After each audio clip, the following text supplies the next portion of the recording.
Hinawi ni Alex ang kamay ng ama na nakahawak sa kanyang damit at galit siyang tumingin dito. Ano niya sa buhay na gusto ko? Wala ka naman pakialam sa akin eh. Di ba? Walang ibang mahalaga sa'yo kung di ang pangalan ng trabaho mo. Kaya nga palagi kang wala rito sa bahay eh. Aba, at marunong ka na sumagot ngayon ha? Sige, gawin mo! Suntukin mo ulit ako! Sa tingin mo ba, isa ka ng ulirang ama dahil sa ginagawa mo ngayon? Mas lalo mo lang pinapatunayan sa akin na wala kang kwentang ama! Naudlot ang gagawin sana nitong pagsuntok sa kanya dahil sa sinabi niyang yun. Sa halip na sa mukha niya, sa dingding dumapo ang kamao nito. Kaya ka ba nagkakaganyan? Dahil sa tingin mo, ay wala akong kwentang ama? Hindi mo ba naiisip na ginagawa ko lahat ng ito para sa'yo? Dahil ayoko dumating yung araw na kapag wala na ako, wala akong maiiwan na kahit ano sa'yo. Ginagawa ko ang lahat para mabigyan ka ng magandang buhay. Pero na itong ginagawa mo, ikaw mismo naglulugmok sa sarili mo. At sabihin mo, kaya hindi mo magawang manatili rito sa bahay dahil ayaw mo ako makita. Dahil para sa'yo, ako ang pumatay kay mama. Hindi totoo yan. Ni minsan hindi ko iniisip yun. Kahit nasa trabaho ko, wala akong ibang iniisip kundi ang kalagayan mo. Hindi mo ba alam kung gaano kasakit sa akin na makita ka nagkakaganyan? Hindi ako naniniwala sa'yo. Walang ibang importante sa'yo kundi ang pera. Kung hindi ka importante sa akin, bakit ako nag-aaksaya ng pera para palayain ka sa tuwing nakukulong ka? Kung wala akong pakialam sa'yo, sana hinayaan ko na lang na tuluyang ka mapariwara ng landas. Tama na. Ayoko na marinig ang mga kasinungalingan mo. Alam ko naman na kaya mo lang ginagawa yon dahil ayaw mo madungisan ang pinakaiingat-ingatan mong pangalan. Dahil kung totoong mahalaga ako sa'yo, bakit palagi kang wala sa tuwing kailangan kita? Bakit kailangan ko pang ilagay ko muna ang sarili ko sa panganib para lang maramdaman ko na may tatay naman pala ako? Habang nagsasalita, ay hindi na napigilan pa ni Alex ang maging emosyonal. Kay tagal niya nang gustong ilabas ang lahat ng sama ng loob sa kanyang ama. At ngayong nangyayari na, pakiramdam niya ay para siyang bulkang sumabog dahil sa samot-saring emosyon na nararamdaman. Hindi tayo nagkakaintindihan, anak. Ang mabuti pa siguro ay magpalamig ka na muna ng ulo. Bukas na bukas din, ipapatid kita sa lola mo sa probinsya. Mag-usap na lang ulit tayo kapag pareho na tayong kalmado. Papayag po akong pumunta ron, hindi dahil sa gusto kitang sundin, kundi dahil ayaw na ulit kitang makita. At alam ko rin naman na yun ang gusto mo mangyari. Kaya gusto mo akong paalisin dito. Pagkasabi nun, ay tumalikod na si Alex at tinahak ang direksyon papunta sa kanyang silid. Ramdam niyang nakasunod sa kanya ang tingin ng kanyang ama, pero hindi na siya nag-abalang lumingon pa. Pagkapasok niya sa silid, ibinalibag niya pasara ang pinto at pinagsusuntok ang dingding ng kanyang kwarto. Tumigil lamang siya nang dumudugo na ang kanyang mga kamao. Pumasok siya sa banyo at tinignan ang sarili sa salamin. Partikular sa ilong niyang patuloy pa rin ang pagdurugo. Habang pinupunasan ang dugo, ay bumalik sa isip niya ang nangyari. Hindi niya lubos maisip na nagawa siyang saktan ng sariling ama. Buong buhay niya, wala siyang ibang ginusto kung hindi ang mabigyan siya nito ng oras at atensyon. Ang kakulangan nitong yun ang nag-udyok sa kanya para magrebelde at maging basagulero. Ang akala niya kasi, bigla nitong mapagtatanto ang halaga niya sa oras na ilayo niya ang loob dito. Pero nagkamali siya. Sanggol pa lang siya nang mawala ang kanyang nanay. Ayon sa yaya na nagpalaki sa kanya, namatay umano ang kanyang nanay sa panganganak sa kanya. Habang lumalaki siya, naisip niyang siya ang sinisisi ng kanyang tatay sa nangyari, kaya hindi man lang siya nito magawang paglaanan ng oras. Lumakit nagkaisip siya na tanging yaya ang nasa kanyang tabi. Pakiramdam niya tuloy, hindi lang ilaw ng tahanan ang nawala sa buhay niya, kundi pati na rin ang sanay haligi na siyang pwede niyang masandalan sa lahat ng oras. Kinabukasan, alas 7 pa lang ng umaga, ay abala na si Alex sa pagkakarga ng mga dadalhin niyang mga gamit. Hindi niya alam kung babalik pa siya, kaya sinadya niyang magdala ng maraming damit. Pagsapit ng alas 9 ng umaga, ay tinatahak na nila ang kahabaan ng kalsada. Ayon sa driver, aabuti ng 8 hanggang 9 na oras ang biyahe nila, kaya nagpasya muna siyang umidlik. Naging mabilis ang pagtakbo ng mga oras. Namalaya na lang ni Alex na tinatahak na nila ang kalsada kung saan pawang tanim na palay ang makikita sa magkabilaang gilid. Binuksan ni Alex ang bintana at sumalubong sa kanya ang malamig at sariwang hangin. Napapikit siya't ninamnam ang pagdampinon sa kanyang balat. Saka lang siya dumilat nang sabihin sa kanya ng driver na nakarating na sila. Isinara niya ang bintana ng kotse at bumaba. Inilibot ni Alex ang tingin sa buong paligid. Nasa loob sila ng malawak na bakuran na merong ilang puno ng mangga na napapalibutan ng kahoy na bakod. Amoy na amoy niya ang usok na galing sa mga tuyong dahon na nasusunog mula sa isang tabi. Tumuon ang atensyon niya sa isang bahay na yari sa pawid ang bubong at kawayan naman ang dingding. Mula roon, isang matandang babae ang lumabas, ang kanyang lola, Milagros. Bagamat bata pa siya nang minsang dumalaw ang kanyang lola noon sa bahay nila, hindi niya na nakalimutan ang mukha nito. Abay, ikaw na ba yan, Alex? Ang laki-laki mo na pala, Apo. Opo, Lola. Mano po? Pagkatapos niyang magbigay galang, ay hinawakan ng kanyang lola ang magkabilaan niyang pisngi at saka siya pinupog ng halik sa mukha. Naiilang man, hinayaan niya lang ang matanda. Liit-liit mo pa ng huli kitang nakita. Ngayon, binatang-binata ka na, Apo. Oo nga po eh. 5 taon pa lang po yata ako nung nagpunta po kayo sa amin. Ang bilis talaga ng panahon. Kasi susunod mo balik dito may anak ka na. Dahil hindi alam ang isasagot, napakamot na lang sa ulo ang binata. O siya, sige na. Alam kong pagod ka sa biyahe. Pumasok ka na muna at nang makapagpahinga ka. Maglalakad na sana papasok sa kubo si Alex, subalit natigilan siya nang may narinig siyang lagabog mula sa likod ng sasakyan. Lumapit siya roon at binuksan yon. Akala niya may dagalang na nakapasok, subalit laking gulat niya nang makita roon si Pablo. Surprise! Sino ka, ha? Magnanakaw ka bang bata ka? Bago pa napigilan ni Alex, pinagpapalunan ng kanyang lola Milagros si Pablo gamit ang isang sanga ng kahoy. Hindi po, Lola! Aray, tama na po! Hindi po ako magnanakaw!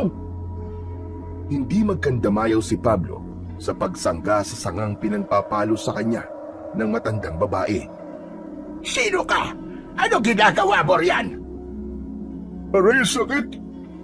Ako po si Pablo. Kaibigan po ko ng apo niyo. Nagtatanong ang mga mata na tumingin si Lola Milagros kay Alex. Sunod-sunod naman siyang tumango bilang sagot. Dahil doon, huminto ang kanyang lola sa pagpalo kay Pablo.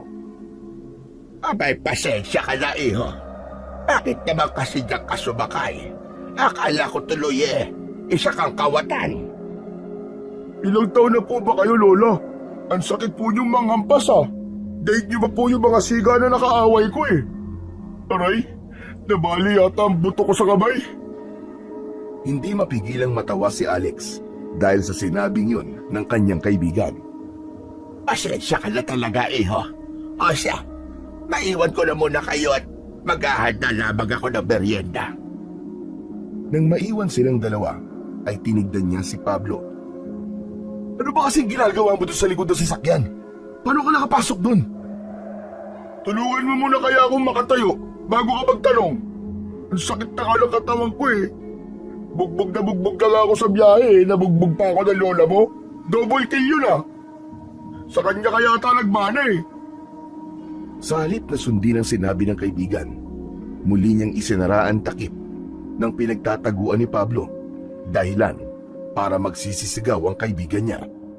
Ngunit muli niya yung binuksan makalipas lang ang ilang segundo. O ano ka ngayon? Nakaya mong pumasok dyan mag-isa, kaya dapat kaya mo ring lumabas mag-isa. O sige na, bibilang ako ng 3. 1! Nagkukumahog na kumilos si Pablo para makalabas. Pinigilan ni Alex ang wag matawa nang mauntog ang ulo nito. Ano mo ikaw, Alex? At sama mo kaibigan? Pinapanood mo lang ako nahihirapan eh. Eh sino ba kasing sinabi na sumama ka? At isa pa, bakit kinakailangan mo pa magtago? Pwede mo naman sabihin sa akin kung gusto mo sumama eh. Nahiya ako magsabi eh. Nakita ko kasi kanina ng seryoso ng mukha mo habang naghahakot. Para kang tigre na naghihintay na may malapa.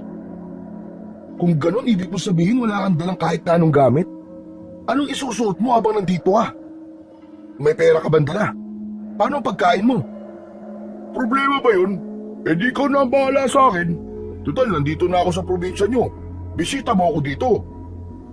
Mukha mo. Bisita ka riyan. Baka bisita ka mo. Ito naman hindi mabiro.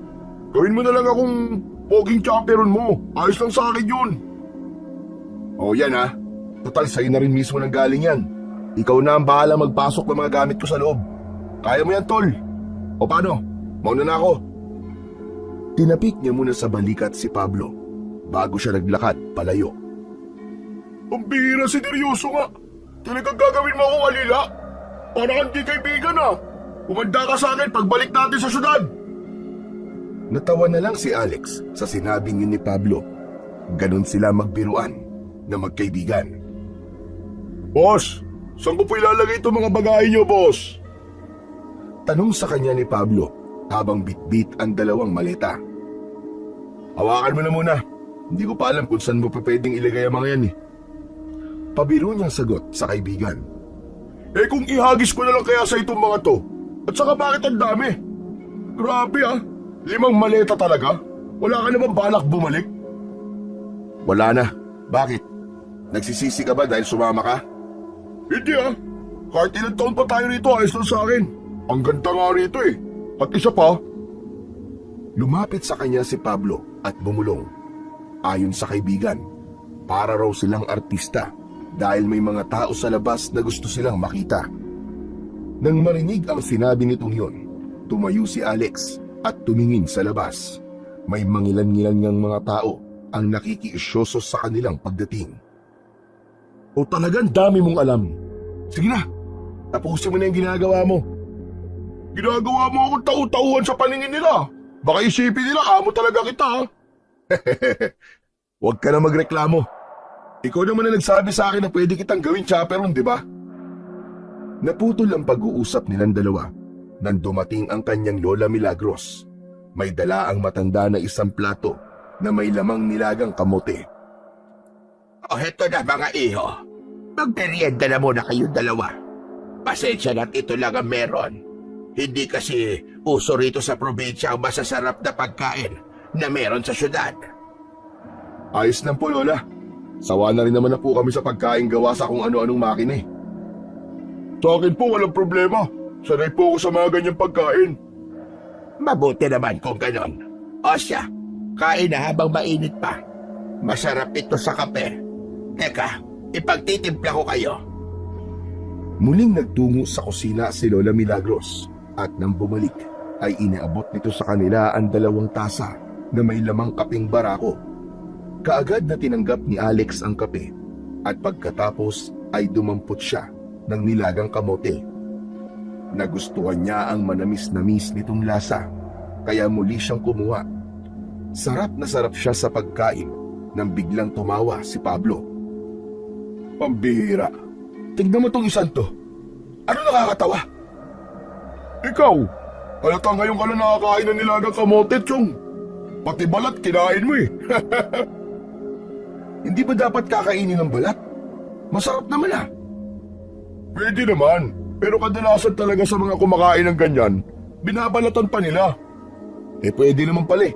Bakit mo ako tinatawanan? Halata nga kasi na ngayon ka lang nakatikim ng ganyan. Basta ka nalang subo na subo. Paano kung may uod na pala yun nakain mo? Uod? Bakit di mo agad sinabi? Pakiramdam ni Alex ng mga sandaling yun ay parang gustong bumaliktad ng kanyang sikmura. Lumapit sa kanila si Lola Milagros at sumingit sa kanilang pag-uusap. Hindi mo kailangan magdiri kung sakali bang may uod na nakain mo, Apo. Malinis naman ang uod ng mga gulay at prutas. Pero Lola, uod pa rin po yun. Sagot ni Pablo sa matanda. Biglang pinukpok ng kanyang lola si Pablo sa ulo gamit ang hawak nitong pangkamot ng likod. Aray ko naman, Lola! Kailangan talaga mamukpok? Huwag mong pansinin na sinasabi nitong kaibigan mo, Apo. Sige lang, kumain ka lang dyan. Muling dumampot ng kamote si Alex, pero sa pagkakataon na yun, ay binalatan na niya muna at hinati sa dalawa para makita kung may uod sa loob o wala. Tama ang sinabi ng kanyang lola. Masarap ngang ipares sa kape ang nilagang kamote. Hindi niya namalayan na halos siya na pala ang umubos sa pagkain na nasa pinggan. Nagustuhan niya rin ang lasa ng kape na ayon sa kanyang lola, gawa umano yun sa sinunog na bigas. Kinagabihan, naging mailap ang antok kay Alex. 12:00 na ng gabi at tahimik na ang buong paligid. Subalit gising pa rin siya at pabali-baliktad sa kanyang kinahihigaan. Sa kanyang tabi, naroon ang naghihilik na si Pablo. Bumangon siya at dumungaw sa bintana. Hating gabi na, subalit maliwanag pa rin ang buong paligid dahil bilog na bilog ang buwan. Sa gitna ng kanyang pagmumuni-muni, may naispatan siyang kung ano mula sa hindi kalayuan. Nung una, inakala niyang namamalikmata lamang siya. Subalit nang makita niya yung gumalaw at sumuot papunta sa gubat, doon niya natiyak na figura ng isang tao ang kanyang nakita. Bagamat nagtataka, hindi niya na yun binigyan pa ng halaga. Naisip niyang baka isa lamang yung residente sa lugar at lumabas lang para magpahangin. Pasado 1:00 na ng madaling araw nang makaramdam ng antok si Alex. Isinara na niya ang bintana at muling bumalik sa pagkakahiga. Makalipas lamang ang ilang segundo, ay tuluyan na siyang nilamon ng antok. Kinabukasan, nagising si Alex dahil sa ingay na naririnig niya mula sa labas. Pagsilip niya sa bintana, bumungad sa kanya ang nagkakagulong mga tao. Pagtingin niya sa kanyang tabi, napansin niyang wala na roon ang kaibigang si Pablo. Hinanap niya ang kaibigan at nakita niya itong nakikiisyoso na sa labas. Dumampot siya ng maliit na bato at binato ang likod nito. Nang lumingon sa direksyon niya si Pablo, sininyasan niya ang kaibigan na lumapit. Tong, anong meron? Bakit nagkakagulo sila? May 5 katawan na natagpo ang patay. Ha? Aba, ano nangyari? Ano raw kinamatay, Chong? Nahuli ba ang pumatay? Hindi pa. Wala raw silang ideya kung sino ang gumawa. Kawawang mga manok. Manok? Oo, yung 5 pinatay. Biglang binatukan ni Alex si Pablo. Aray ko naman! Kumakabato ka naman, oh! Aray ang kate! Sira ulo ka kasi magkwento eh. Akala ko naman 5 tao. Manok lang naman pala. Manok nga! Wala naman ako sinabi tao ah. May narinig ka ba? Eh hindi mo naman sinabi kagad na manok pala eh. Anong gusto mong isipin ko? Ang bira talaga tong taong to, oo. Diyan ka na nga. Bumalik si Alex sa loob ng bahay at hinanap ang kanyang Lola Milagros. Mas mabuti pa siguro kung ang matanda na lang ang uusisain niya. Dumiretso si Alex sa kwarto ng kanyang lola at naabutan niyang abala ang matanda sa pagbuburda.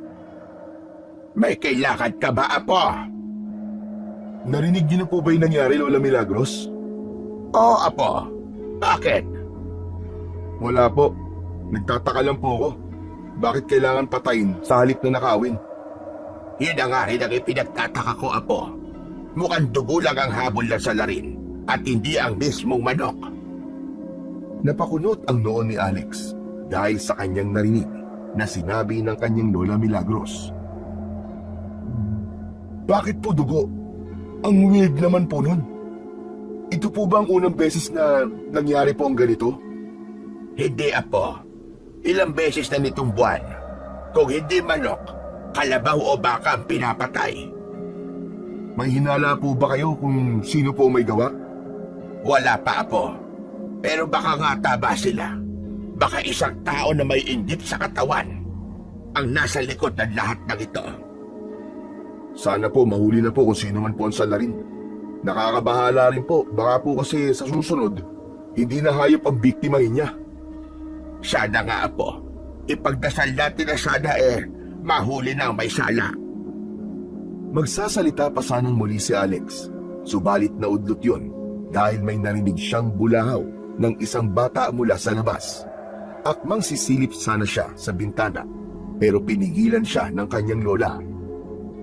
Mabuti pang magbingi-bingihan ka at magbulag-bulagang ka na lang, Apo. May sa demonyong ugali niyang si Benji. Walang sinasanto. Ha? Ano pong ibig niyo sabihin, Lola? Sino po yung batang umiiyak? Si Dodoy, pamangkin ni Benji. Baka binubugbog na naman ng tiyuhin kaya umiiyak. Na naman?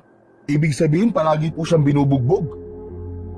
Sabi ko nga, Apo, may sa demonyong ugali ng Benji na yon. Kapag natalo sa sabong o kahit na anong sugal, kay Dodoy niya ibinubunton ang galit niya. Naaawa kami sa bata pero wala kami magawa.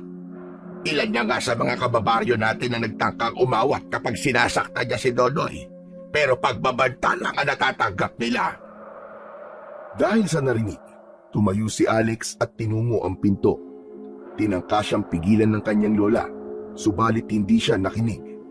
Lumabas siya ng bakuran at tinahak ang direksyon kung saan nanggagaling ang malakas na iyak at pagmamakaawa ng batang si Dodoy.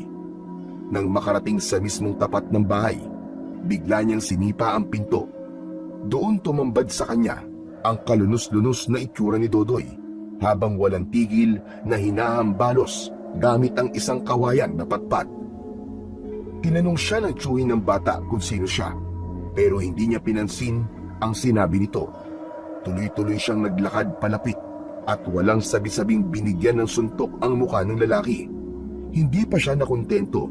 Umikot siya at nagpakawala ng malakas na sipa sa dibdib nito.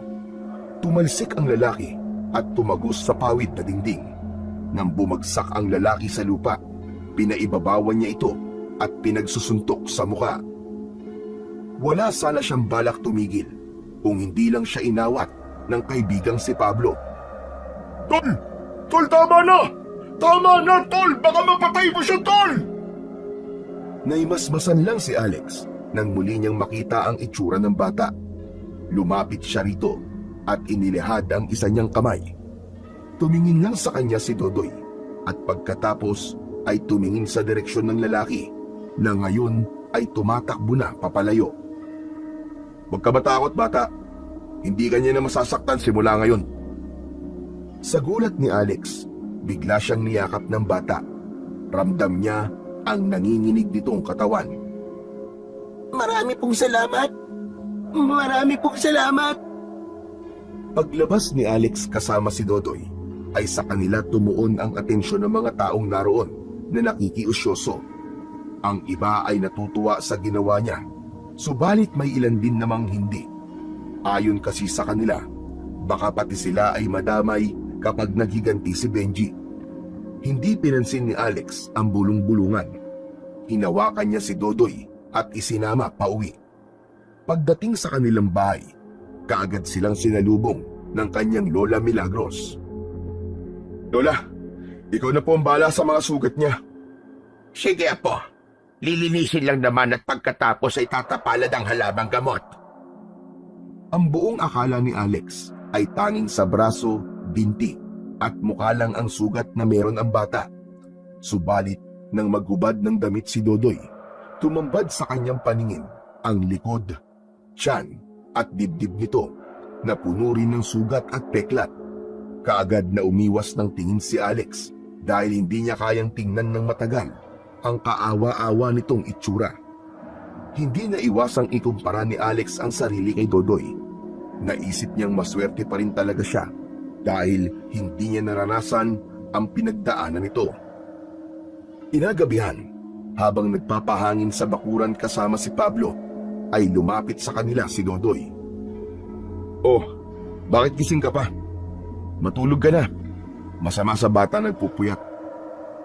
Gusto ko lang po ulit magpasalamat sa ginawa niyang pagliligtas sa akin kanina, Kuya Pogi. Maraming salamat po. "Wala yun. Ginawa ko lang kung anong dapat. Sige na, pumasok ka na sa loob." Sige po, salamat po ulit. Ngiti lang ang naging tugon ni Alex sa sinabing ni Dodoy. Nang maglakad palayo ang bata, ay inihatid niya ito ng tingin. Tumuon lang ang atensyon niya kay Pablo nang tuluyang makapasok sa bahay si Dodoy. Ang sarap pala sa pakiramdam na makatulong sa kapwa, Chong. "Ang galing ng ginawa mo kanina, Chong. Ang kaso, nasobrahan ka sa angas. Muntik mo pang mapatay yung tao eh." "Dapat nga hindi mo ako inawat eh. Para napatay ko na ang hayop na yun eh. Kalalaking tao eh, bata ang pinapatulan. Kung hindi lang ako inutusan ni Lola na awatin ka, hahayaan kitang gawing punching bag ang pagmumukha ng lalaking yun eh. Kung wala nga lang sana mga nanonood, naku po, baka hinawakan ko pa yun para mabugbog mo ng gusto." "Alam ko naman, Chong, na yun ang gagawin mo. Kilala na kita. Baka nga tumulong ka pa mambugbog kung sakali. Natawa nga ako sa'yo kanina eh. Inaawat mo ako pero pasimple mong sinisipa yung lalaki." "Napansin mo pala yun?" "Alam mo, ngayon lang ako may nabugbog na wala akong nararamdaman na kahit na anong pagsisisi. Masaya pa nga ako sa ginawa ko eh. Ang sarap sa pakiramdam, Chong."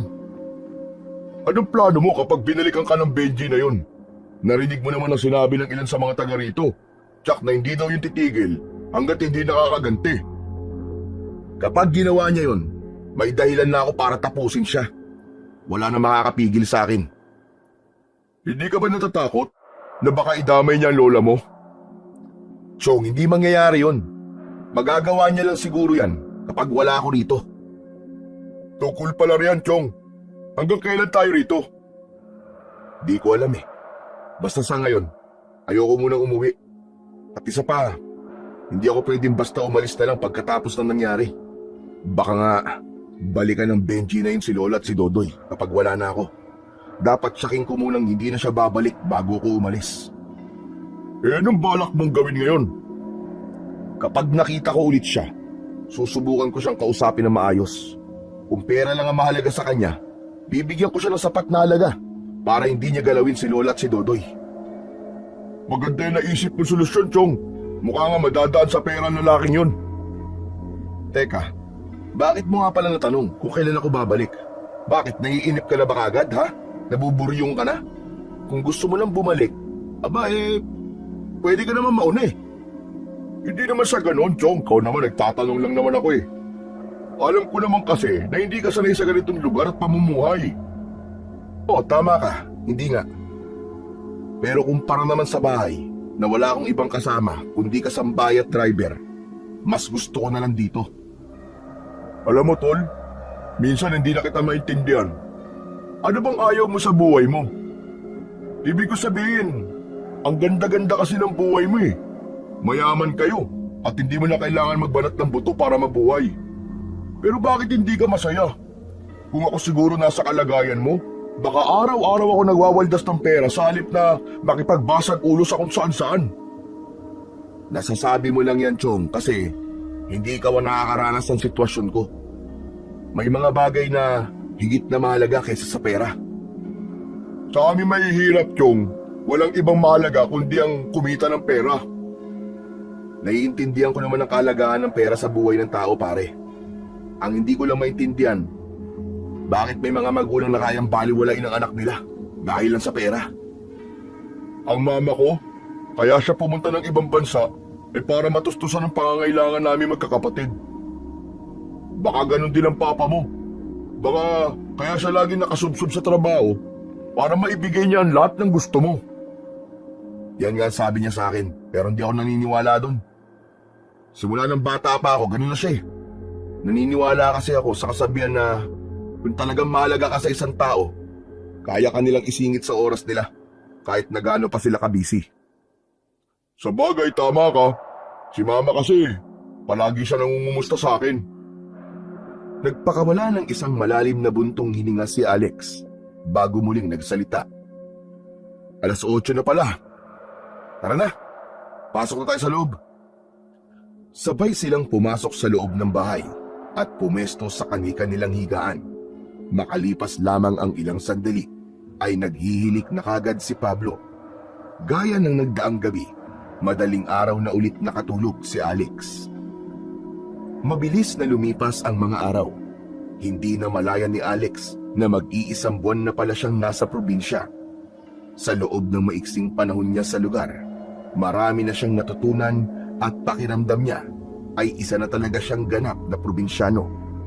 Marunong na siyang mag-ani ng palay, umakyat sa puno ng nyog, magsibak at manguha ng mga panggatong, at higit sa lahat, marunong na siyang gumawa ng barakong kape na gamit lamang ang sinunog na bigas. Dahil sa mga ganong gawain, nawaglit sa isip niya ang mga dati niyang nakasanayang gawin nung nasa syudad pa siya, lalong-lalo na ang paggamit ng cellphone. Isang hapon, habang abala siya sa pag-iigib, humahangos na nilapitan siya ni Dodoy.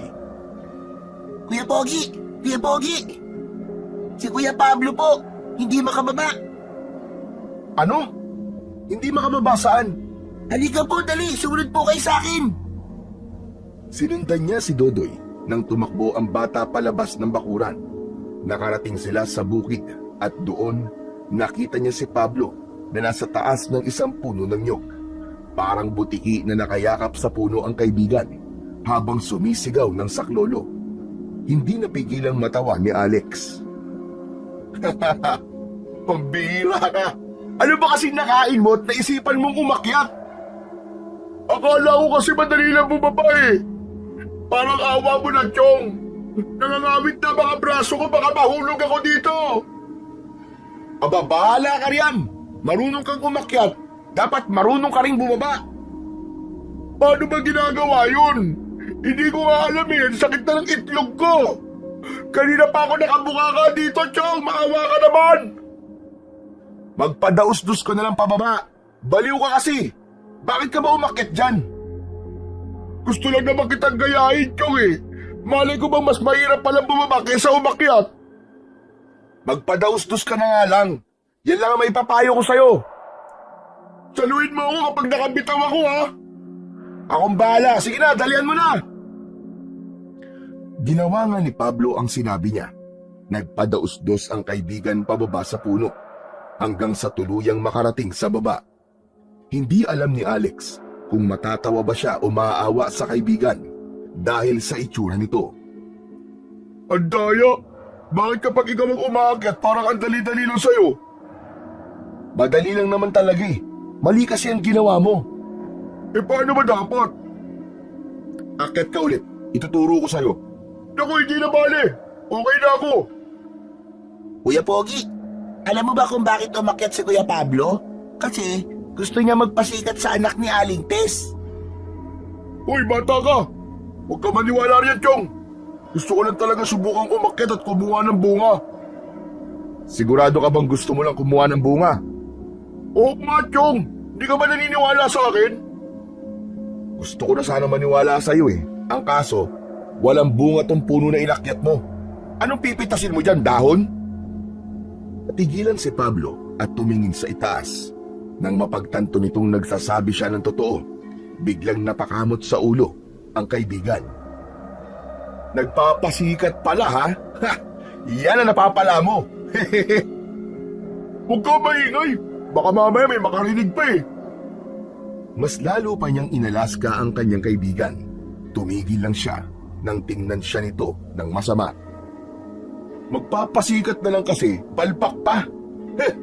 Imbis na humanga sa'yo yung tao, baka ma-turn off pa. Oo na. Ikaw na magaling. Nang iwan sila ni Pablo, ay binalingan niya si Dodoy. Lagot ka, Dodoy. Bakit mo kasi binuko si Kuya Pablo mo? Nagtampo na tuloy. Nagsabi lang naman po ako ng totoo, Kuya Pogi eh. Dapat po ba na humingi po ako ng pasensya kay Kuya Pablo? Nilapitan ni Alex si Dodoy at ginulo ang buhok ng bata. Hindi mo kailangan gawin yun. Wala ka namang kasalanan eh. Hayaan mo yan si Kuya Pablo mo. Ang pururot lang yun. Ganun po ba? Sige po. Halika, umuwi na tayo. Baka hinahanap na tayo ni Lola. Pagdating nila sa bahay, naabutan nila na ginagamot ng kanyang Lola Milagros ang mga galos sa braso ni Pablo. Dulot yun ng ginawa nitong pagpapadausdos sa puno ng nyug.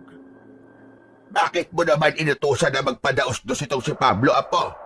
Tignan mo nangyari sa braso niya. Kasalanan naman po niya, Lola eh. Umakyat po siya ng puno tapos hindi naman pala marunong bumaba. Sana kinuha mo yung hagdan dito sa likod. May hagdan kayo, Lola? Oo, nasa likod. Sinadyang pagtulungan na gawin nyo ng ilan sa mga kalalakihan dito sa atin para may magamit kapag aakyat ng jog. Karamihan kasi rito ay hindi marunong umakyat. Yung iba naman, marunong umakyat pero hindi marunong bumaba. Naku, may hagdan pala. Pasensya na po, Lola. Nawala po sa isip ko. Kita niyo na, Lola. Alam niya palang may hagdan tapos pinadausdos pa ako. Gusto niyo talaga akong mahirapan eh. Ang sama talaga ng ugali ng apo niyo, Lola eh. Bakit mo kasi naisipang umakyat? Tignan mo tuloy ang nangyari sa'yo. Puros kagalos.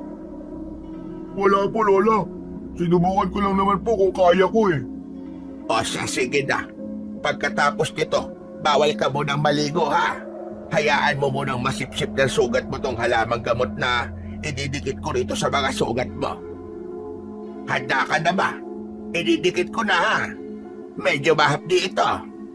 Sige po, Lola. Gawin niyo na po.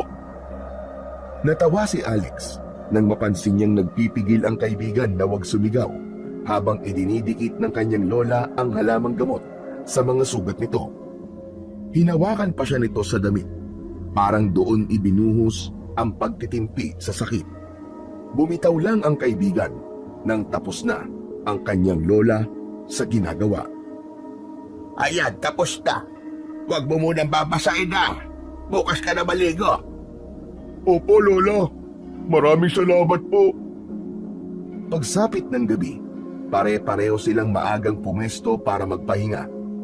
Pagod ang katawan ni Alex sa maghapong pagtulong sa mga gawain. Kaya nang mahiga siya, ay kagad siyang nakatulog. Kinabukasan, bumungad kay Alex ang balitang may ilang patay na hayop na namang natagpuan sa bakuran ng isa sa mga kapitbahay nila. Nang magkaharap-harap sila sa pagkainan para mag-umagahan, napag-usapan nila ang nangyari. Nakakatakot din pala rito sa probinsya, Lola. Mabuti naman po at hindi kayo takot kapag mag-isa lang kayo dito. Sanay na ako dito, Iho. At isa pa, ilang taon nang walang kahit na anong kababalaghan na nangyayari dito sa lugar namin. Likod nakaraang buwan lang ulit na bulabog ang kapayapaan dito dahil sa mga natatagpo ang patay na hayop. Sagot ng kanyang Lola Milagros kay Pablo.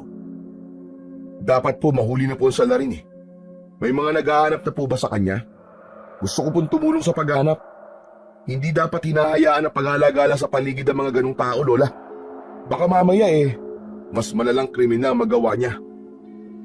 Seryoso ang mukha ni Alex habang nagsasalita at nakatingin sa kanyang lola. Sa pagkakaalam ko, Apo, walang gustong sumubok na alamin kung sinong nasa likod ng lahat. Takot ang mga kalalakihan dito sa lugar natin. Kaya kapag sapit pa lamang ng dilim, nasa loob na kagad sila ng kani-kanilang mga bahay. Habang nag-uusap silang tatlo, hindi nakaligtas sa paningin ni Alex ang pagiging malikot ng mga mata ni Dodoy. Baka sa mukha ng bata ang hindi maipaliwanag na takot at pagkabalisa. Pagkatapos nilang mag-almusal, nilapitan niya si Dodoy nang makita niyang nasa lilim ito ng isang mangga at tila malalim ang iniisip. May problema ba, Dodoy? Wala po, Kuya Pogi. Sigurado ka ba? Kanina ko pa kasi napapansin na parang may iniisip ka eh. Kung may problema ka, pwede mong sabihin sa akin. Alam ko po kung sino po ang pumapatay sa mga hayop, Kuya Pogi. At natatakot po ako na baka isang gabi, bigla niya na lang tayong pasukin habang mahimbing tayong natutulog. Natigilan si Alex sa kanyang narinig. Yun pala ang dahilan kung bakit kanina pa ito balisa. Ano? Kilala mo? Sino? Sino ang pumapatay? Si Tito Benji po. Isang gabi po kasi, nakita ko siyang lumabas na may dalang patalim tapos pagbalik po niya, puro dugo na po mga kamay at damit niya. Si Mang Benji? Pero bakit niya yung ginagawa? Hindi ko rin po alam eh. Pero madalas ko po siya makitang nagpupunta sa malaking puno na nasa gubat. Daladala niya po ang dugo na nakuha niya po mula sa mga hayop na pinapatay niya. Ay wagaan si Alex sa kanyang narinig. Hindi niya lubos maisip kung ano ang posibleng dahilan ni Mang Benji sa pagpatay nito sa mga hayop. Subalit mas lalo siyang nahihiwagaan sa sinabi ni Dodoy na nagtutungo ang lalaki sa gubat, daladala ang dugo ng mga hayop na pinapatay nito. Bakit ngayon mo lang to sinabi? Pinagbantaan po kasi ako ni Tito Benji na itutulad niya raw po ako sa mga hayop na pinatay niya kapag nagsumbong po ako sa kahit na kanino. Natatakot po ako, Kuya Pogi. Huwag ka mag-alala, Dodoy. Hindi ako papayag na mangyari ang kinatatakutan mo. Pagkatapos ng pag-uusap nilang yon ni Dodoy, lumapit si Alex sa kanyang Lola Milagros at sinabi niya sa matanda ang lahat. Nagtaka si Alex dahil biglang nataranta ang kanyang lola. Ayos lang po ba kayo, Lola? Samahan mo ako, Apo. May pupuntahan tayo. Nagtataka man, tahimik na sumunod si Alex sa kanyang Lola Milagros. Pinahak nila ang daan patungo sa gubat na makalipas ang ilang minutong paglalakad, nakarating sila sa tapat ng isang malaking puno. Lola Milagros, ano pong ginagawa natin dito? Sa halip na sagutin ang tanong niya, ay lumapit ang kanyang lola sa puno at tinignan ang lupa na nakapalibot dito. Dala ng kuryosidad, lumapit si Alex para alamin kung ano ang tinitignan ng matanda. Natigilan siya nang makita niyang maraming patak ng dugo sa paligid ng puno at pati na rin sa kanyang kinatatayuan. Ano pong ibig sabihin nito, Lola?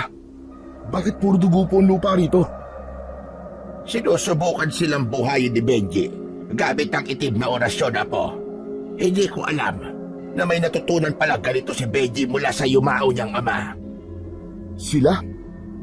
Sino pong sila? At sino po ang tatay ni Mang Benji? Ikikwento ko sa iyo, Apo, pagbalik natin sa bahay. Habang naglalakad pa uwi, naging palaisipan kay Alex ang lahat kung kaya't pagkarating nila ay kagad niyang inusisa ang kanyang Lola Milagros. Lola Milagros, kanina pa po ako hindi mapakali. Ano po ba ang totoong nangyayari?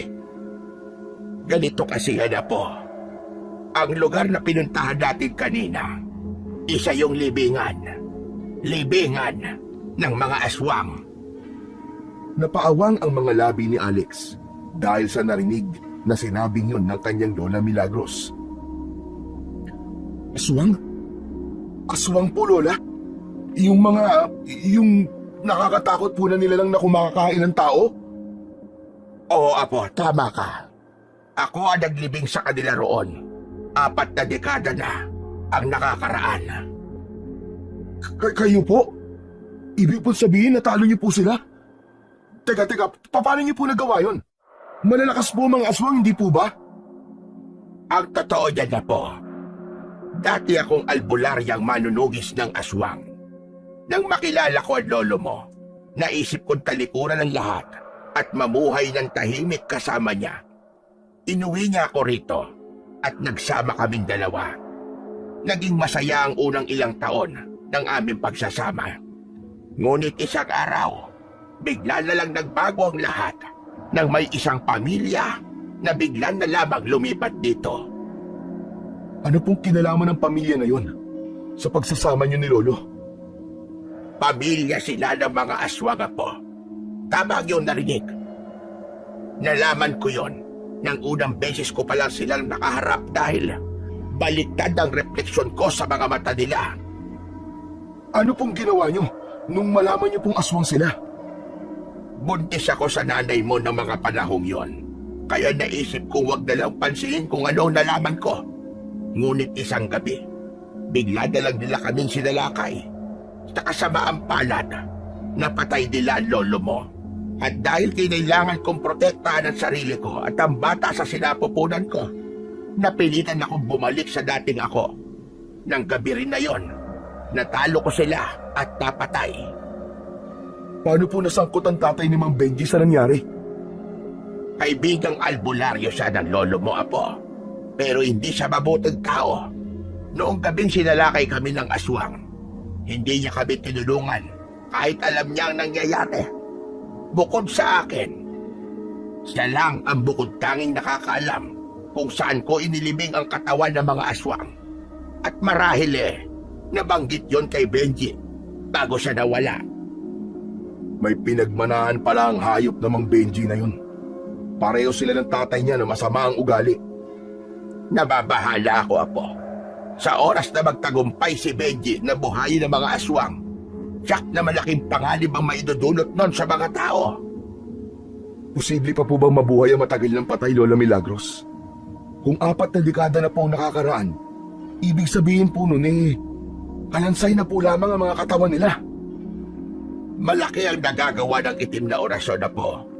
Kaya nga isa yan sa mga ipinagbabawal na gamitin dahil masyadong delikado. Lola Milagros, ano na po ang plano niyo ngayon? May alam po ba kayong pangontra para mapigilan po ang ginagawa ni Mang Benji? Wala, apo.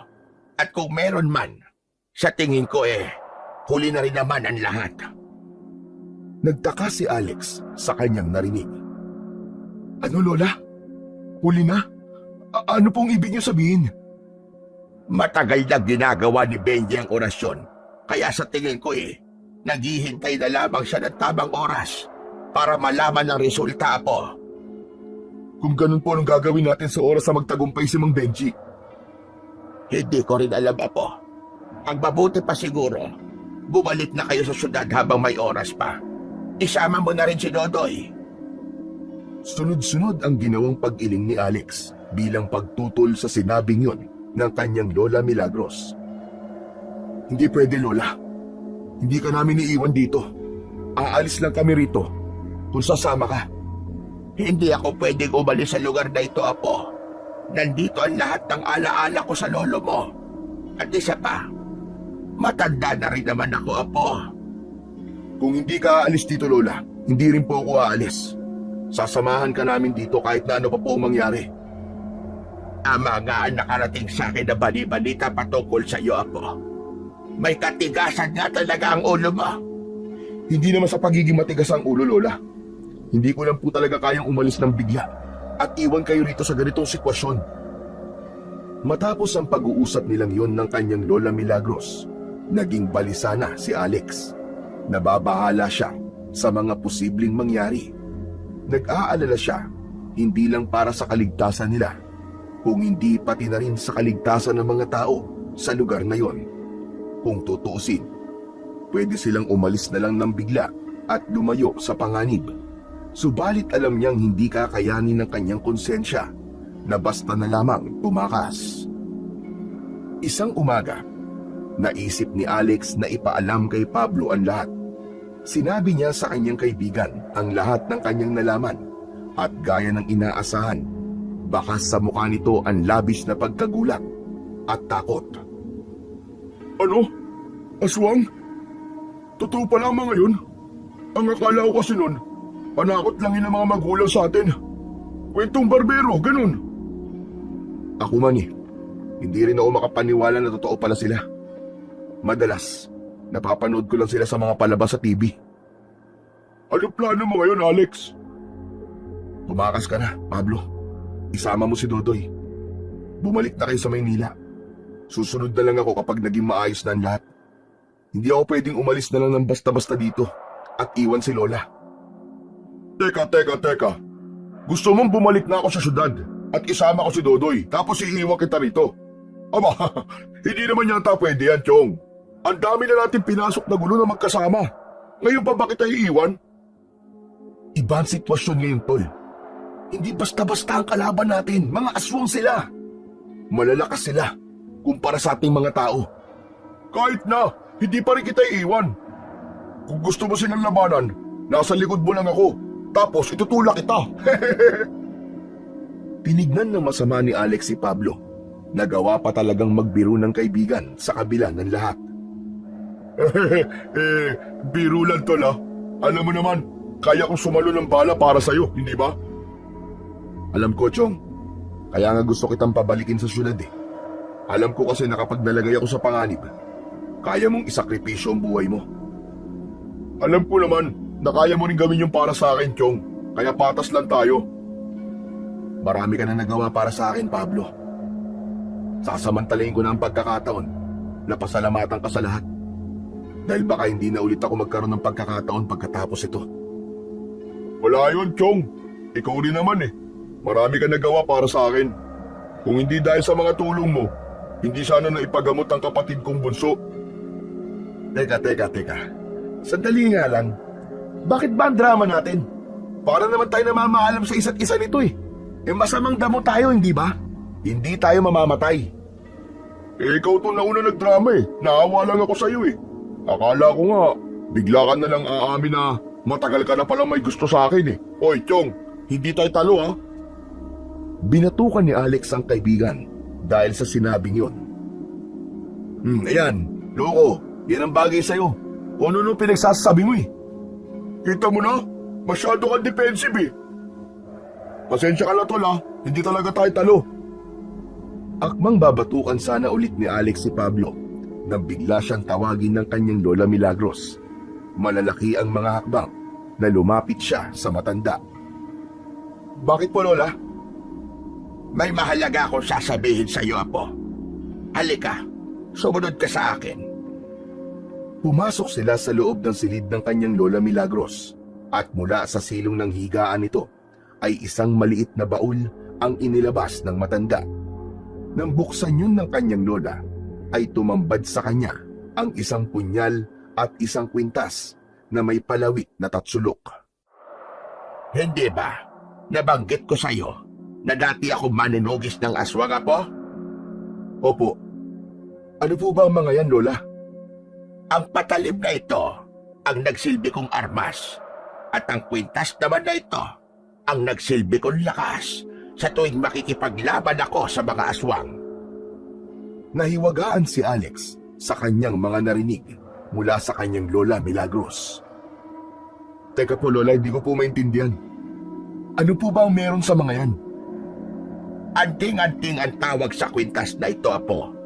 Kapag suot mo ito, magkakaroon ka ng kakaibang lakas at liksi sa katawan.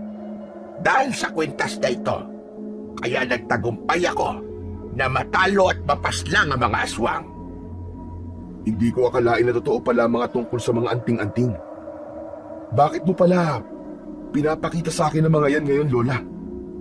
Dahil ngayon na ang tamang oras para ipamana ko sa ito, Apo. Matanda na ako. Kahit gustuin ko pa makipaglaban ay hindi na kaya ng aking katawan. Kaya kailangan ko na itong ibigay sa mas karapat-dapat. At yun ay ikaw, Apo. Ibig niyo po sabihin eh, gusto niyong talunin ko ang mga aswang gamit ang anting-anting na ito? Tama ka, Apo. Pero hindi lang yun ang dahilan kung bakit ko sa gustong ipamana ang mga ito. Alam ko kasi na kaya mo itong pangalagaan. At alam ko rin na may busila kang kalooban. Bagamat nag-aalangan, tinanggap pa rin ni Alex ang anting-anting at ang punyal. Maraming salamat po sa tiwala, Lola Milagros. Gagawin ko po ang lahat para matalo ang mga aswang at magkaroon ulit ng kapayapaan dito sa lugar natin. Alam kong kaya mo, Apo. Nananalaytay sa mga ugat mo ang dugo ng pagiging isang manunugis. Pero Lola, paano po kung di po ako magtagumpay? Paano po kung mabigo akong iligtas kayo? Apo, ito ang palagi mo tatagdaan. Sa bawat tagumpay, maaaring may buhay na mawala. Pero hindi ibig sabihin nun na nabigo ka na. Kailangan mo lang tanggapin na hindi lahat ay kaya mong mailigtas. Ayoko po may mawala sa inyo, Lola. Gagawin ko po ang lahat para maprotektahan kayong lahat. Basta magtiwala ka lang sa sarili mo at sa anting-anting apo. Kayong dalawa ang magtutulungan para matalo ang mga kalaban. Opo, Lola. Tatandaan ko po yan. Kinagabihan, hating gabi na, subalit gising na gising pa rin si Alex. Sa mga kamay niya ay hawak-hawak niya ang baul kung saan naroon ang anting-anting at ang punyal. Bagamat alam niya sa sarili na may katapangan siyang taglay, hindi niya pa rin maiwasang isipin kung sapat na ba yun para mailigtas niya ang mga taong mahalaga sa kanya. Hinawakan ni Alex ang anting-anting at tinitigan. Ayon sa sinabi ng kanyang Lola Milagros, ang anting-anting ang magiging katuwang niya sa pagharap sa mga aswang. Bago siya matulog ng gabing yun, isinuot niya ang anting-anting sa kanyang leeg. Kinabukasan, ramdam na ramdam ni Alex na may pagbabago sa kanyang katawan. Naging malakas ang kanyang pakiramdam at mas naging maliksi pa ang kanyang mga kilos. Bandang hapon, abala siya sa pagsisibak ng kahoy nang maramdaman niyang may kung anong bagay na lumilipad papunta sa kanya. Kusang kumilos ang isa niyang kamay para saluhin yun bago pa man tuluyang tumama sa kanyang muka. Isa yung bato na medyo may kalakihan. Kung nagkataong tumama yun sa kanya, siyak na magkakaroon siya ng bukol. Tumingin sa paligid si Alex para hanapin kung sino ang nambato at nakita niya si Lola Milagros mula sa hindi kalayuan. Lola, kayo pala yan. Para saan po yun? Gusto ko lang matiyak kung nararamdaman na ng katawan mo ang kapangyarihan ng anting-anting apo. At base sa aking nasaksihan, mukhang nananalaytay na sa mga ugat mo ang kapangyarihan ng kwintas. Tama po kayo, Lola. Ramdam ko na nga po na parang may kakaiba po ngayon sa katawan ko. Ang galing pala ng anting-anting na ito. Pakiramdam ko po tuloy. Kaya ko magpatumba ng puno ng isang suntok lang eh.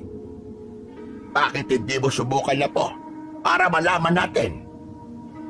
Biglang nag-alinlangan si Alex kung gagawin ba niya o hindi. Kapag nagkataon na hindi gumana ang kapangyarihan ng anting-anting, tiyak na hindi biro ang sakit na mararanasan niya. Huwag na po, Lola.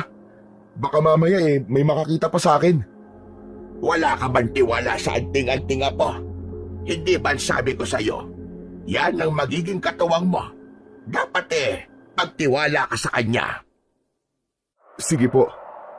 Gagawin ko na po. Lumapit si Alex sa isang puno ng mangga. Huminga muna siya ng malalim bago magpakawala ng isang suntok sa mismong katawan ng puno. Nakaramdam ng sakit sa kanyang kamao si Alex, pero hindi ganun katindi. Makalipas lamang ang 3 segundo, bumagsak ang puno. Mahusay po. Mukhang nagkakasundo kayo ng anting-anting. Naputol ang pag-uusap nilang maglola dahil biglang sumulpot si Pablo at si Dodoy. Kagad na nagtaka ang kanyang kaibigan matapos makita ang punong nakatumba. Hala! Ano nangyari? Bakit natumba? Wala namang hangin at hindi naman bumabagyo ah. Bakas ang pagtataka sa boses ng kaibigan niyang si Pablo habang nakatingin sa punong bumagsak. Sinuntok ko, kaya nabuwal. Napatingin sa kanya ang kaibigan. Puno ng pagdududa ang mukha nito. Sinuntok mo lang? Tapos natumba na? Sino ka? Si Superman? Ipinakita ni Alex ang sugatan niyang kamao sa kaibigan. Napaawang ang bibig nito habang nagpalipat-lipat ang tingin sa kamao niya at sa puno. O ano, Chong? Naniwala ka na ba? Teka! Paano mo nagawa yun, Chong? Sinuntok mo lang tapos natumba na? Mismo. Isang suntok lang. Gayahin ko nga rin. Kung kaya mo, siguradong kaya ko rin yun. Sigurado ka bang gusto mong gayahin? Watch and learn, Chong! Lumapit ang kanyang kaibigan sa isa pang puno ng mangga at inikot-ikot muna ang isang braso na tila ba naghahanda ng isang malakas na suntok. Nang makita ni Alex nasusuntukin na nito ang puno, ay kagad siyang umiwas ng tingin. Kasunod nun, umalingaw-ngaw sa paligid ang malakas nitong pagdaing nang dahil sa sakit. Sa kabila ng nakakaawa nitong itsura, ay hindi niya maiwasang matawa. Ayan, gaya-gaya ka kasi Kuya Pablo eh. Yan tuloy. Tama na yan, tama na. Kayo naman, nasaktan na nga yung tao tinatawanan nyo pa. Parinig at gamutin natin yung sugat mo. Habang sinusundan ng tingin ang kanyang lola at si Pablo, ay tawang-tawa pa rin si Alex.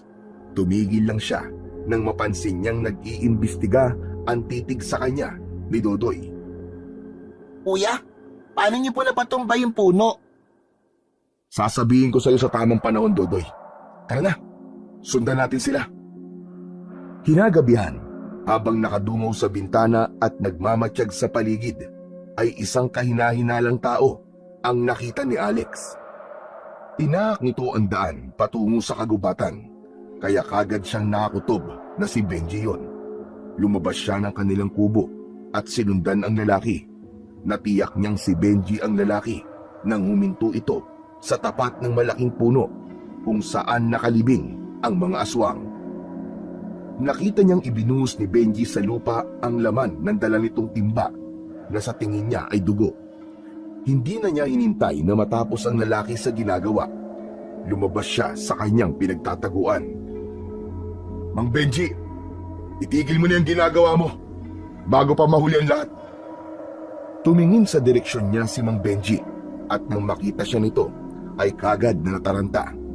Nabitiwan nito ang hawak na timba at dahan-dahang napaatras. Lalapitan niya sana ang lalaki, subalit bigla siyang natigilan matapos niyang mapansin ang isang kamay na lumabas mula sa lupa. Nahawakan nun ang paa ni Mang Benji, kaya nawalan ng balanse ang lalaki at natumba. Makalipas lang ang ilang sandali, ay ilan pang kamay ang lumabas mula sa lupa at pinag-agawan ng mga yon si Mang Benji. Matapos mapagtanto na nangyayari na nga ang kanilang kinatatakutan, nagmamadaling tumakbo pabalik si Alex para ipaalam sa kanyang lola ang lahat. Bago siya tuluyang makalabas ng gubat, ay narinig pa niya ang kahindik-hindik na sigaw ni Mang Benji. Pagdating sa kanila, naabutan niyang gising ang kanyang lola Milagros at tila hinihintay siya. Lola, nagtagumpay po si Mang Benji. Kitang-kita po ng dalawang mata ko kung paano bumangon sa hukay ang mga aswang. Sila rin mismo ang kumain kay Mang Benji. Pumikit ang kanyang lola at nagdasal. Diyos naming mahabagin, gabayan niyo po kaming lahat. Ilayo niyo po kami sa kapahamakan na dulot ng mga kampon ng kadiliman. Nilapitan ni Alex sina Pablo at Dodoy at ginising. Nung una ay ayaw pang bumangon ng dalawa, subalit nang marinig ang sinabi niya ay sabay-sabay silang napabalikwas. Mas lalong tumindi ang kabang nararamdaman ni Alex nang magsimulang umalulong ang mga aso sa kanilang lugar. Naghatid yun ng kakaibang kilabot sa kanyang pakiramdam. Sumilip sa bintana si Alex at nanlaki ang mga mata niya nang makitang papalapit na sa kanila ang mga aswang. Tumuon ang atensyon ni Alex sa isang matandang aswang nang magsalita yon. Ubusin niyo sila! Wala tayong ititirang buhay! Nangilabot si Alex sa kanyang narinig. Hindi lang pala ang aswang ang nakakatakot, kundi pati na rin ang boses nito. Pinilit na iwinaglit ni Alex ang nararamdaman takot at tinungo niya ang pinto. Saan ka pupunta, Alex? Baka mas ligtas kung di tayo lalabas ng bahay! Hindi mo narinig ang sinabi ng pinuno nila. Wala silang ititirang buhay sa kahit na sino sa atin. Kung lalabas ka, sasama ako sa'yo! Hindi kita pwedeng hayaan na mag-isang umarap sa kanila! Masyadong delikado, Chong. Dito ka na lang. Bantayan mo sila, Lola. Sa halip na makinig sa sinabi niya, kinuha ni Pablo ang itak sa kanilang kusina. Hindi ako papayag na hindi mo ako isasama, Chong! Anak nang... Sige na nga! Basta wag kang lalayo sa tabi ko, ha? Sabay silang lumabas ng kanilang bahay at sumalubong sa kanila ang nagkakagulo ng mga tao. Kanya-kanyang takbo ang mga ito para iligtas ang kani-kanilang mga buhay mula sa mga aswang na walang awang sumasalakay. Kailangan natin maghiwalay, Jong, para mas marami tayong mailigtas. Bago pa man siya makasagot, ay tumakbo na palayo si Pablo. Wala siyang nagawa kundi ang hayaan ng kanyang kaibigan. Isang aswang ang nakita niyang aatakihin na sana ang isang bata.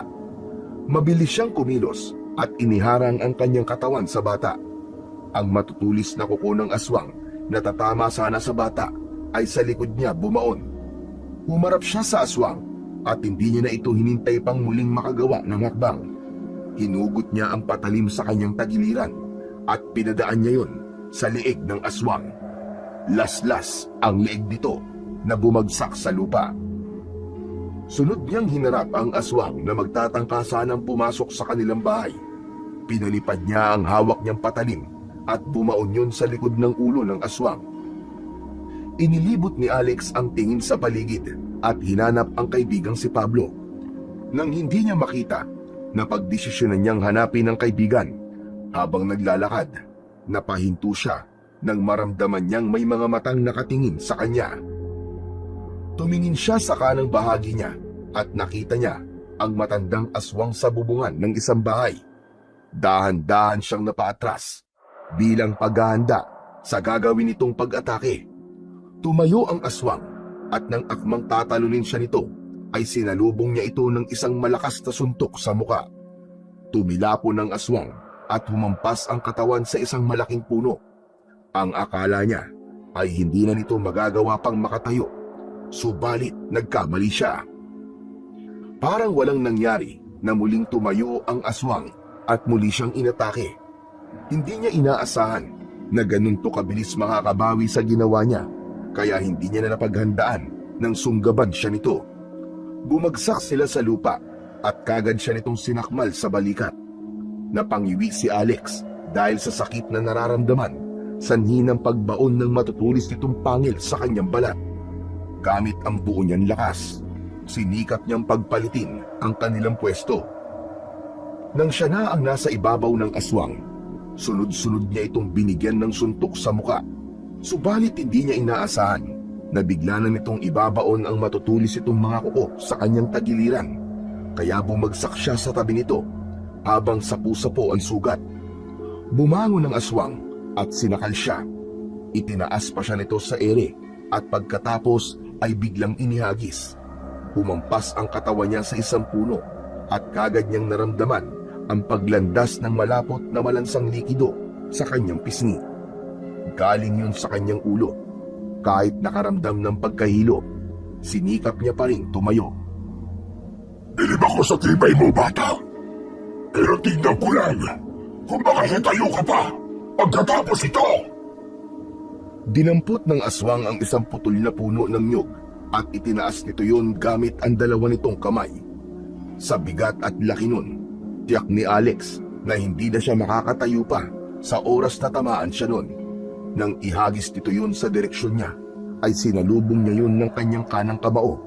Nahati yun sa dalawa at bumagsak sa lupa. Dahil sa ginawa niya, mas lalong nanlisik ang mga mata ng matandang aswang. Pinapahala mo ko, Totoy. Hindi pagkaraniwan ang taglay mong lakas. Parang gusto ko tuloy baliin ang mga braso mo. Pagkatapos nun, ay mabilis na tumalon papunta sa kanya ang aswang. At bago pa niya madepensa ng sarili sa balak nitong gawin, ay nahawakan na nito ang kanyang kanang braso at pinilipit yun. Napangiwi siya sa sakit, subalit bago pa man ito tuluyang mabali ang kanyang braso, ay nagpakawala siya ng suntok sa bandang tenga nito gamit ang isa pa niyang kamay. Sa lakas ng binitiwan niyang suntok, tumalsik ang aswang at bumagsak sa lupa. Nang makita niya ang malaking puno ng akasya sa ulunan ng aswang, ay bigla siyang nagkaroon ng ideya. Mabilis siyang nagtungo sa likod ng puno at isang malakas na suntok ang pinakawalan niya. Nabuwal ang puno at bago pa man makakilos ang matandang aswang, ay nabagsakan na ito. Sinubukan pa nitong makaalis, subalit dahil masyadong malaki at mabigat ang puno na nakadagan sa katawan nito, nabigo itong makawala. Isang galit na babaeng aswang ang sumugod naman kay Alex. matapos itong makita ang nangyari sa matandang aswang. Nang akmang sasakmalin na sana siya nito, ay isang patalim ang lumipad at bumaon sa liig mismo ng aswang. Nang lumingon siya para alamin kung sino ang naghagis ng patalim, ay nakita niya ang kanyang Lola Milagros. Inalis ni Alex ang katawan ng aswang sa ibabaw niya at agad na tumayo. Lalapitan na sana niya ang kanyang lola, subalit nang maalala niya ang kaibigang si Pablo, ay bigla rin siyang tumalikod para hanapin ang kaibigan. Sa paghahanap kay Pablo, ilang bangkay ng mga tao ang nadaanan niya. Bumundol ang kaba sa kanyang dibdib nang makita ang itak na dala ni Pablo sa ilalim ng isang puno. Sa tabi nun ay 4 na katawan ng aswang ang naroon at parang wala ng mga buhay. Dahan-dahan siyang tumingin sa taas at doon nakita niya ang kaibigan na nakaupo sa isang sanga at nakapikit ang mga mata. Nakahinga siya ng maluwag nang itaas ni Pablo ang isa nitong kamay at sumenyas na ayos lang ang lagay nito. Pagtingin niya sa bandang taas pa ng puno, ilang kababaryo nila ang nakita niyang naroon. Bata, matanda, at meron ding 2 lalaki. Hintayin niyo ako! Babalikan ko kayo! Naglakad pabalik si Alex sa kanilang bahay at pagbalik niya ay daladala na niya ang mahabang hagdan. Isa-isang bumaba ang mga taong naroon at ang huli ay si Pablo. Nang makababa na ang kaibigan, doon niya lang napansin na may sugat pala ang braso at balikat nito. Dahil sa labis na tuwa, dahil ligtas ang kanyang kaibigan, isang mahigpit na yakap ang ibinigay niya rito. Aray! Bitaw tol, ang sakit ng sugat ko eh! Ikaw talaga, tutuluyan mo yata ako eh! Natatawang bumitaw si Alex sa kanyang kaibigan. Mabutit ligtas ka, Chong. Kinabahan talaga ako. Akala ko kung ano na nangyari sa'yo. Masaya rin ako, Chong, at ligtas ka. Kahit nakapagtataka na ang dami mong sugat sa katawan, nagagawa mo pa rin tumayo. May sapusa ka ba? Inakbayan muna ni Alex ang kaibigan bago niya sinagot ang tanong nito. Ano ka ba? Para ka naman bago ng bago. Masamang damo to, Chong. Mahirap tong mamatay. Magkaakbay na naglakad ang dalawa at pagdating sa kanilang bahay ay kagad silang sinalubong ng kanyang Lola Milagros. Lola Milagros, unahin niyo po munang gamutin ang mga sugat ni Pablo. May gagawin pa po ako. Muling lumabas ng kanilang bahay si Alex at isa-isang tinipon ang bangkay ng mga aswang sa paligid. Itinambak niya ang mga yun sa loob ng kanilang bakuran at pagkatapos ay sinindihan. Yun ang naisip niyang paraan para hindi na maulit ang nangyari. Nang tuluyang maging abo ang katawan ng mga aswang, ay saka lang siya pumasok sa loob ng kanilang bahay. Saktong tapos ng gamutin ng kanyang lola si Pablo, kaya siya na ang sumunod. Nagubad siya ng damit at nakita niyang napaawang ang bibig ni Pablo nang makita ang malalalim niyang sugat sa tagiliran at sa balikat. Hindi hamak na mababaw lang ang sugat ko. Pero kulang na lang mamatay-matay ako sa sakit. Tapos ikaw, kulang na lang lumabas ang lamang loob mo pero parang baliwala na sa'yo ah. Tao ka pa ba, Chong? Sa halip na sagutin ang tanong ng kaibigan, ay biniro niya ito. Sa sugat ka ba talaga nakatingin o sa magandang katawan ko? Hoy! Bakit ko naman titignan ang katawan mo ha? Chicks ka ba? Natawa na lang si Alex sa naging sagot na yon ni Pablo, pero kagad din siyang napangiwi matapos tapalan ng halamang gamot ng kanyang Lola Milagros ang sugat niya sa tagiliran. Aray! Lola, aray! Ika lang po, ang hapdi! Huwag kang balikot na po at nang matapos na. Susunod ko pang gagamutin ang ilang kababaryo natin na nasugatan. Dahil sa nangyari, ay hindi na muling tumutol si Alex at tiniis na lang ang hapdi.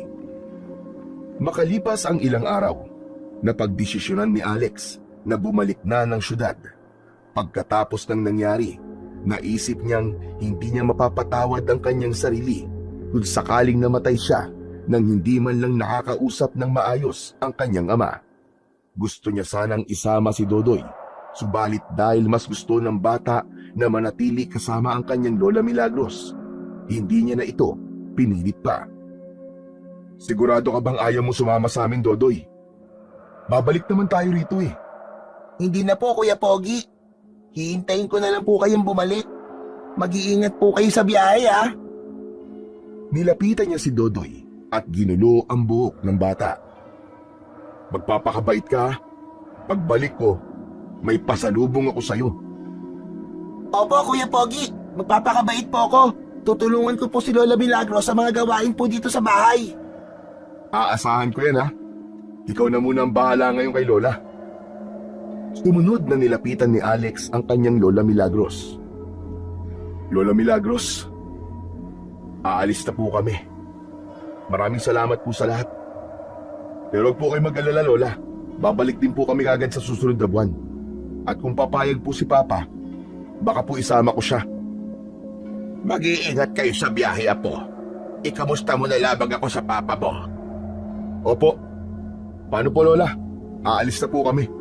Maraming salamat po ulit sa lahat. Lumapit na rin ang kaibigan niyang si Pablo sa dalawa para magpaalam. Lola Milagros, aalis na po kami. Maraming salamat po sa pagpapatuloy sa akin dito at sa pag-aasikaso sa akin. Mamimiss ko po ang mga luto nyo. Abay ng bola ka, pambata ka. Wala yon, iho. Basta pamilya ng apo ko, abay pamilya ko na rin. Bitbit ang ilang gamit. Naglakad na sila palapit sa kanilang sundo na nasa labas ng bakuran. Mabuti na lang at hindi niya nagamit ang kanyang cellphone. Hindi yun naubusan ng baterya, kaya nagawa niya pang makontak ang kanilang driver para magpasundo. Bago sila tuluyang umalis, ay minsan pa siyang kumaway kay Lola Milagros at kay Dodoy. Kalat na ang dilim sa paligid nang makarating sila sa kanilang destinasyon. Magkahalong kaba at pananabik ang nararamdaman ni Alex habang naglalakad papalapit sa kanilang bahay.